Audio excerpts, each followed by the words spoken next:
numbers. Great number. Thank you. Pam? President, we've had some great wins in the last few days.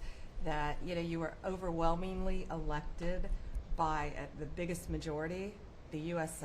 Americans want you to be president because of your agenda, and the courts are ruling that you have the authority to determine how the money of this country will be spent. That's what the American citizens wanted, and that's what they're getting. An example of that Friday was the Department of Education, that you can determine how the money will be spent. No more DEI. And that impacts every agency across the board.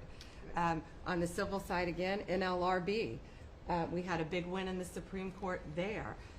OPM, a big win there. But also 16,000 workers there. But also on the criminal side, the Alien Enemies Act, we are winning there.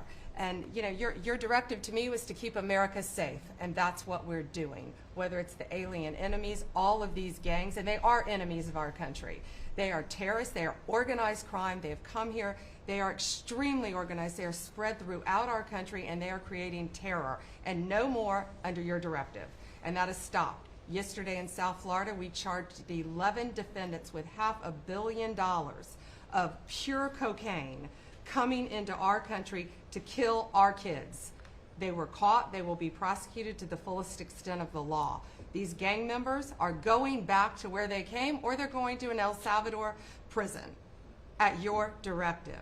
And you also gave us a directive to prosecute the people who are going after Tesla to the fullest extent of the law, some of the greatest police work I've seen. We've made 4 arrests. There will be no negotiations at your directive. They're all looking at 20 years in prison, and within the next 24 hours, you're going to be seeing another huge arrest on a Tesla dealership, President. And that person will be looking at least 20 years in prison with no negotiations. That's right.